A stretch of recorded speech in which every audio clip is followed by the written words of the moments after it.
Welcome to Pretty Lies and Alibis. Let's seek the truth and travel the long road to justice together. What you know, Alibis, happy Monday. Hope you're having a good one so far. It's November 7th. We are in week 11 of the George Wagner trial. Originally, they said it would last 30 days, and I laughed out loud because I knew we'd be here in about week 11. All right, so a big thank you to Jamie, Janice, JC New York, Tweety Bird, Lori, Attorney JK, someone who literally is named someone or wanted to remain anonymous, Beck and Nikki, for your donations. I do appreciate your generosity.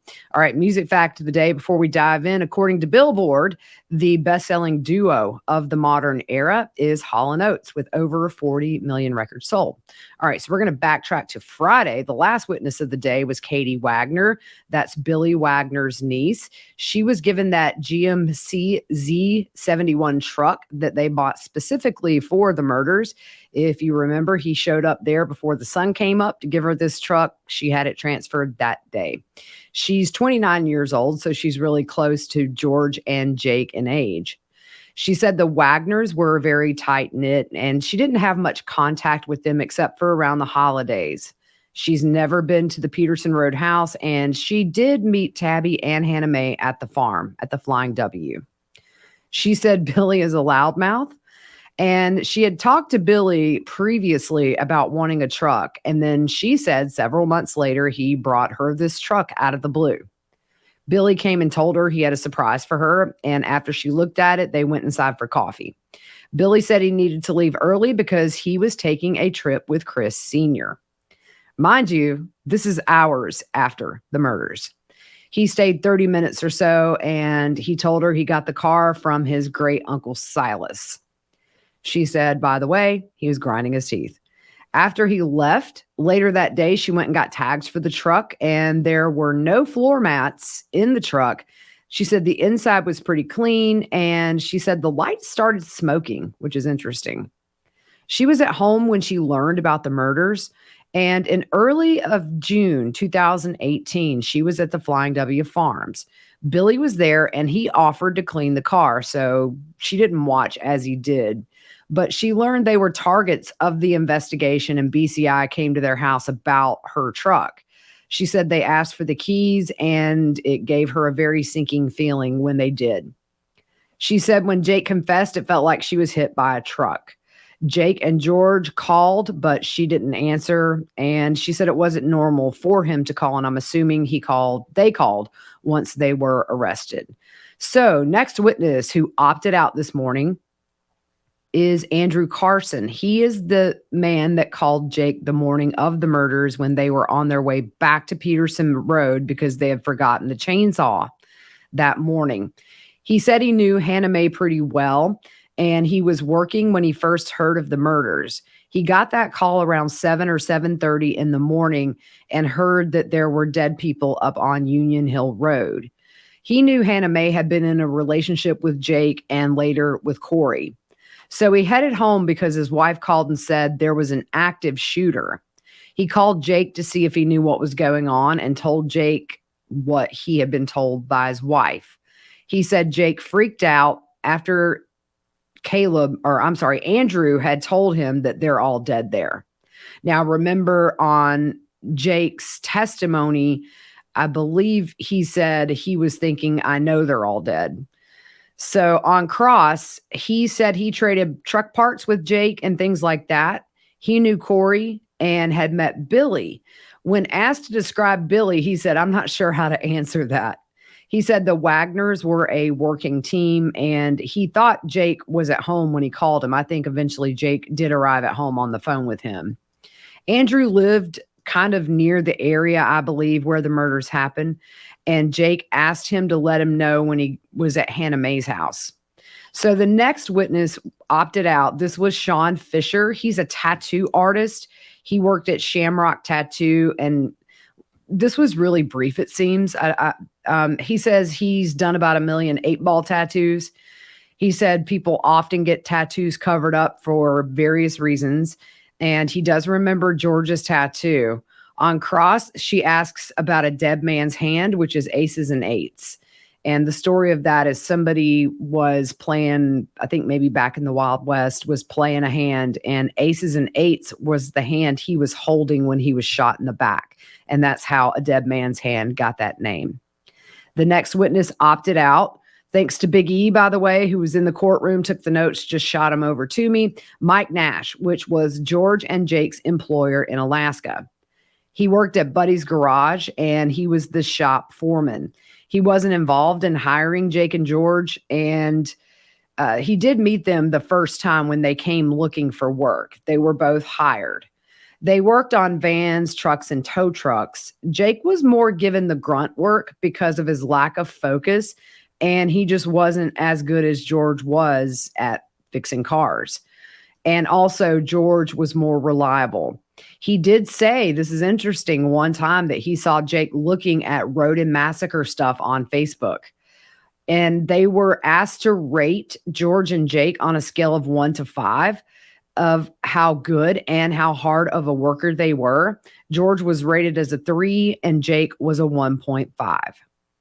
So the next witness opted in. This is Kelly Cinereski. This is the pastor of the church in Alaska and also in Ohio. And he met the Wagners at the Lucasville church, and they started attending in around 2002, 2003. It was all of the Wagners, Billy, Jake, Angela, and George, plus Frederica. George was a young teenager when he met them, and they were active in the church and also in the Lucasville mission, which was a mission that fed needy people. They would buy gifts for people, things like that. At church, they were involved in everything from Vacation Bible School.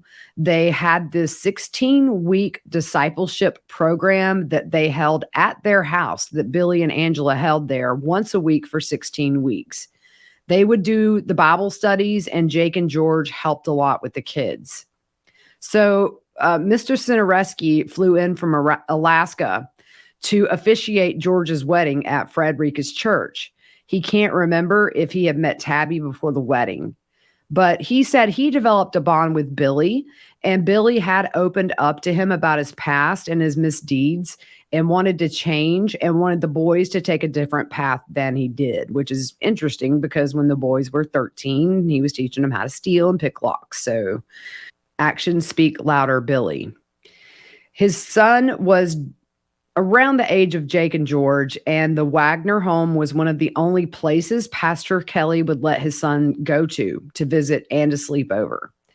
The pastor is also an electrician, and he helped with the wiring of the house. And so the point was made about the arson at Bethel Hill, and he said, yeah, I was told it was a wiring problem. And he kind of grinned. So he said, for the most part, he spent most of his time with Billy and acknowledges the Wagners were a very close family. They worked together. And he said they were trying to find their relationship with the Lord. He said they got rid of things inside the home that would affect George and Jake, and that they were very faithful in attending church there in Ohio. He said there were some differences with George and Jake. George was obviously older and played that part, and Jake was the baby of the family, and he played that part. This pastor had been a football coach and had worked in high schools. So speaking of the differences, this was objected to, but I thought it was interesting what he did get out. He said Jake would have had an IEP and have been considered, and there was the objection. But an IEP is essentially, after you've been evaluated, it provides accommodations for any kind of learning disabilities you may have. He said George was smart and Jake struggled. That's kind of how he rephrased his answer. George was also more independent than Jake. He knew Tabby was living with the Wagners when she was younger, and he just told Billy that was not a good thing because kids are kids and they may do something. He didn't know about the arsons. He said the wrongdoings that Billy admitted to him in confidence was nothing huge. Otherwise, he would not have let his son come over. After he moved to Alaska, the pastor, his parents were missionaries there. The Wagners did come up in 2008 and visited for a couple of weeks. They decided they wanted to move there at some point. Moving forward, he learned about the murders from a friend in Ohio who called him. So Seward is about 120 miles south of Anchorage, and it's coastal. The same person from Ohio called to tell him later that Jake had entered a guilty plea, and he said he was absolutely shocked. He found out later Angela did the same, and he said it's just awful and it didn't make sense. So on cross, prosecutor Canepa is up, and she points out that he really knew the Wagners best in the early 2000s. And the 16-point doctrine series that Billy and Angela hosted at their house, it kind of starts with salvation and works through marriage, finances, life, just all the different things you encounter and how their faith could get them through these times. He doesn't remember the details of everything Billy had been in trouble for in the past, but he does remember something about theft. If they were committing those crimes in 2005 and 2006, he says he was unaware. So he thinks he was already in Alaska, by the way, when that house burned down. So George was protective as an older brother, and he would have been 11 when they met, according to his math, or according to prosecutor Canepa's math, and not really an early teen. He expressed concerns to Billy about Hannah Mae and Tabitha living with the Wagners. Billy's comment, get this, wow. His comment was that he could raise them up to be wives for my boys. The pastor said, that's not smart. It doesn't work that way. And he's exactly right. Again, he says if he were aware of any kind of criminal activity, he would not have allowed his son to go there. And prosecutor Canepa said, you were in shock because you knew the Wagners. And he said, I was in shock because 8 people lost their lives. And I thought that was a very poignant statement. It wasn't about the Wagners to him. It was about the Rodens. And that's why he was in shock. On redirect, he said he didn't notice anything abnormal about the Wagners in the early 2000s. So another defense witness that we're calling, these guys are kind of just worked in because of scheduling, and obviously they live 4,000 miles away. This is Caleb Cinereski. This is the pastor of the church that the Wagners attended while they were in Alaska. So this is the Alaska pastor. He met Jake and George when he was a kid, and they became fast friends. They would do typical stuff on the farm, four-wheeling, fishing. They came to his dad's church, and he would go to their house often and sleep over, like his dad said. He said they would hunt, bow hunt, fish, ride four-wheelers, and play baseball. He slept over some, but not often. He said everything was fine when he did. Nothing was unusual. And he acknowledged that his dad was very protective and let him stay with maybe only one other friend on overnight visits. He moved back to Alaska when he was 14 or so, but he did keep in contact with Jake and George around every 6 months. So the Wagners came to Alaska to visit when he was 16, and he had taken George and Jake fishing while they were there. They spent a lot of time together when the Wagners were up there visiting. And there was a house close to theirs in Seward that the Wagners liked. Obviously, this is 2007, 2008, didn't work out. Jake texted him through Facebook Messenger just asking what was up. And in 2015, he asked if they had, get this, any women's groups up there in Alaska in the church that Hannah Mae could come up there to attend. He didn't respond because he thought it was a very odd request. That is just so narcissistic and controlling, and every word you would use to describe that. In other words, Jake thought Hannah needed straightening out, and he was going to send her to Alaska to do it. Now it's time for our paid sponsor of the week, Everlywell. This year, you can prioritize what matters most when you share the gift of health from Everlywell. Choose from at-home lab tests like food sensitivity, women's health, or men's health, or vitamins and supplements, because love and health are all you need. Everlywell is digital healthcare designed for you with personalized results and accessible tools for long-term health. With over 30 at-home lab tests and high-quality vitamins and supplements, you'll be able to find the perfect test for you or your loved one. The women's health, food sensitivity, and celiac disease screening tests are only a few of the options. Here's how it works. Everlywell ships products straight to you or your loved one with everything needed in one package. If you ordered an at-home lab test, the sample can be simply collected at home and shipped back to a certified lab in the prepaid envelope included with the test. Digital, physician-reviewed results are sent straight to your preferred device in just days. If you ordered vitamins and supplements, you can start adding them to your daily routine right away. It's so simple.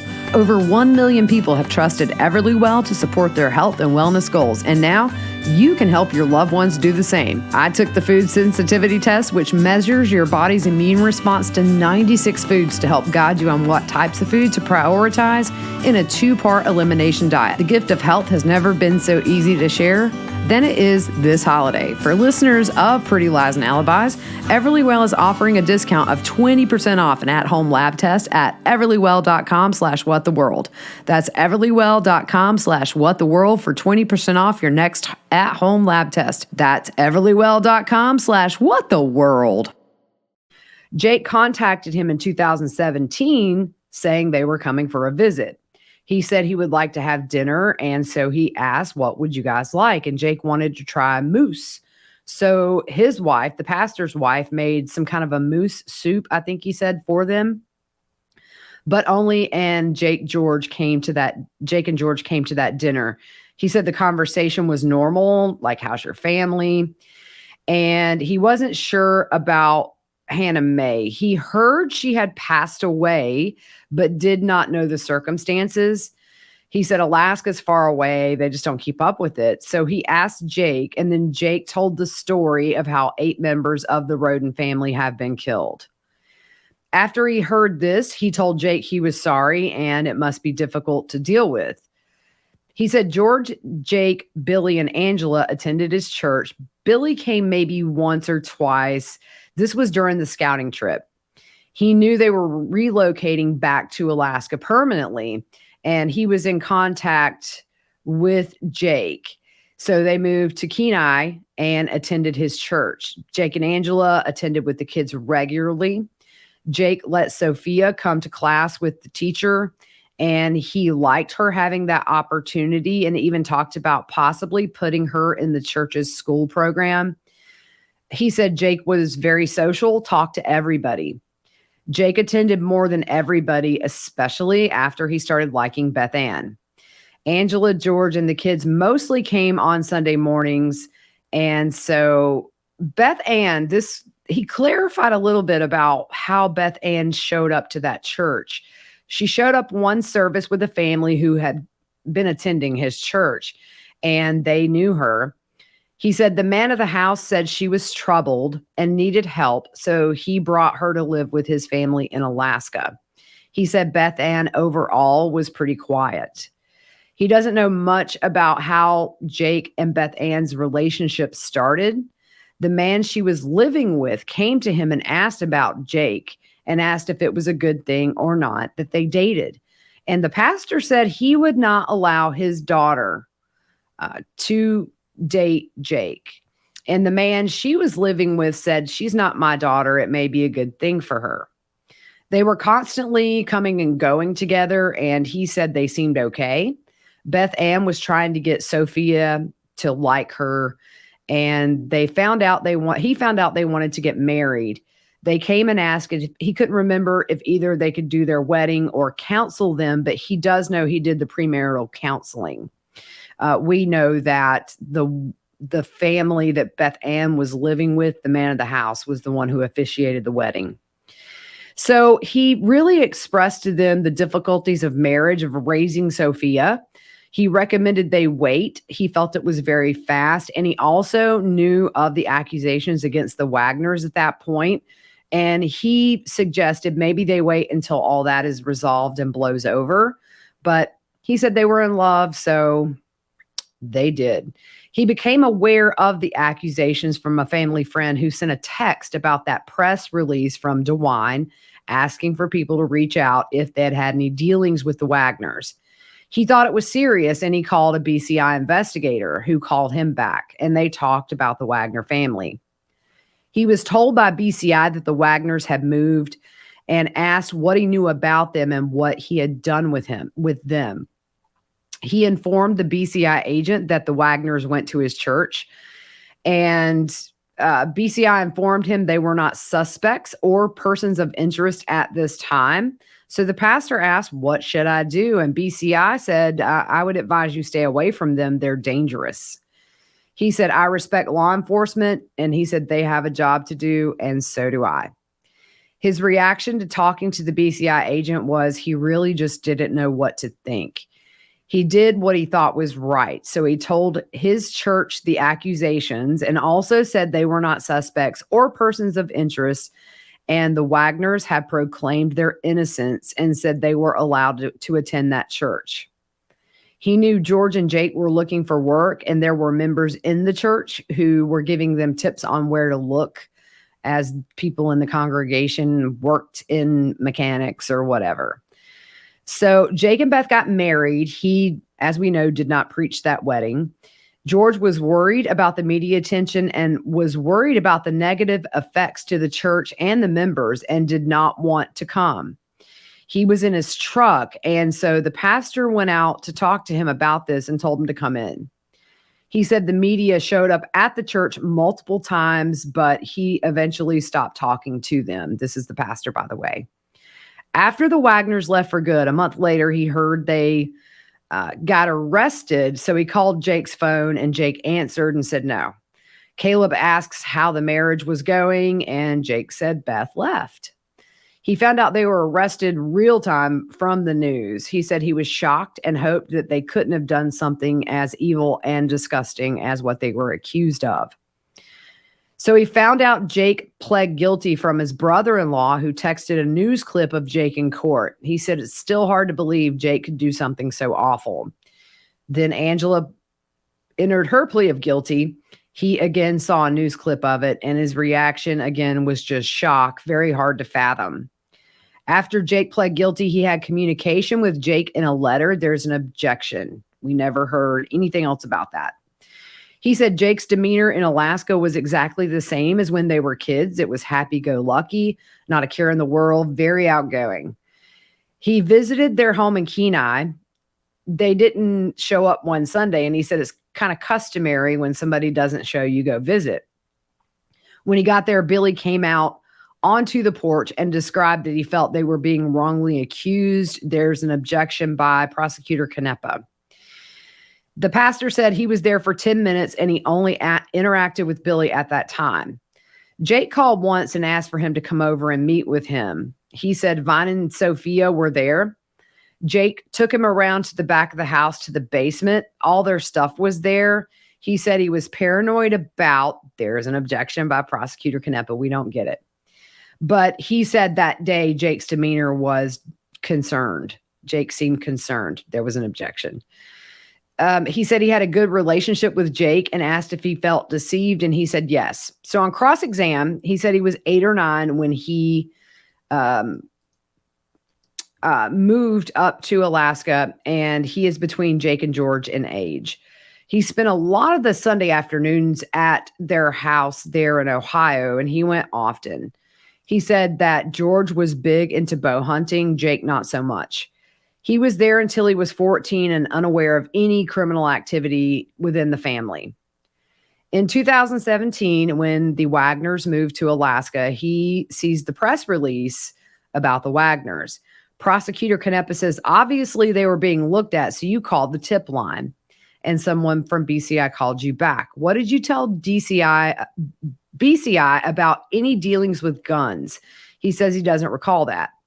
Prosecutor Canepa says, do you remember saying they shipped boxes to you? And he said he doesn't recall. He thinks he talked to a trooper about it. Then the prosecution says, you don't recall. You told the BCI the Wagners had mailed boxes to you prior to their move to Alaska. They had antler heads in them. And he says he remembers telling BCI that he mailed boxes to them after their move back to Ohio for the final time. He said he shipped a deer head from Alaska to Ohio and doesn't recall saying they shipped things to him before the move. He said George once told him that he owned every Glock and every caliber and every model. George told him they sold all their guns and ammo prior to moving to Alaska. And Caleb says he doesn't recall BCI. He doesn't recall telling BCI that. He said he was closer to George Moore's kids, and in Alaska, George was distant, and Jake was more social and with Beth Ann, so he spoke to Jake more. He told his church they were accused, but not wanted, and they were welcome in the church. He said, so that's what the news article said, and I actually read that out a few episodes ago. He clarifies here. He said they would allow them there. And Prosecutor Canepa says, I see the difference. And he said, yes, as the difference in they're welcome or they're allowed. So this was communicated to the church on a Wednesday night. They cut off the live stream, and he said he needed to talk to them and that he would answer any questions the congregation had, but he really didn't have any answers. So he talked to the Daily Wire, he believes. He said, if they're guilty, they should be punished, but if they're innocent, leave them alone. He said the article ended up saying they're innocent, leave them alone. So he said that's when he stopped talking to the media, because I read that article not too long ago. And it really, the way it was written, seemed as if he was very much defending the Wagners. Prosecutor said, your first taste of how words get twisted. And he says, yes. She says, you told BCI they were as normal as they've ever been. What do you mean? And he said he doesn't recall saying that, but Jake was very normal. Whenever they spoke with him, it seemed normal. They'd talk about hunting, fishing, or memories they had from when they were kids. He went hunting with them when they used firearms only once. When the Wagners left Alaska and would call, it was usually Jake, but he would ask to speak to George as well. And he said they did leave Alaska quickly. Jake asked if he could leave some things in his garage, and he would have it picked up a week later. It was a Rubbermaid tote. And Jake also left 4 guns to be shipped and asked Caleb if he would do that. And he said only through a licensed gun dealer. But he said Alaska State Troopers came to talk to him and asked if he had any guns. And he said, yes, Jake had left 4 handguns to ship. So they came back that night with a search warrant, and they wanted to look at all the stuff the Wagners had left. So he gave it to them. When the man Beth Ann lived with came, so she's clarifying here, and asked about his opinion of Beth Ann dating Jake, Prosecutor Canepa wanted to know why he said, not if it were my daughter. And Caleb said, I love my daughter a lot. I don't feel Jake was spiritual. He had an outward coming to church, but no realness to it. His concerns were if they were innocent, it would be difficult also about the marriage. It's a lot of baggage to bring into that marriage. Marriage is hard enough, especially those first few years. And starting your marriage with these kind of accusations and focus on the family, he thought it would just be very hard on them. He said they did not have a GED program there. Beth, I guess, was under the assumption they did. The explanation to him was she was having a difficult time and needed to be there. He said teachers at the school there did give her materials to help with her GED, but it's not a place they help you get it. He saw the video of Jake pleading guilty, and he didn't know all 4 were involved or said to have been involved until he said he watched the trial on YouTube. He said ultimately he's disgusted with all of them. So that was the first part of the day's testimony. I will do part 2 later this evening and wrap it up. Not sure about who's up this afternoon. I've been trying to find out, but no word yet. So we will see you later tonight. Have a good rest of your afternoon.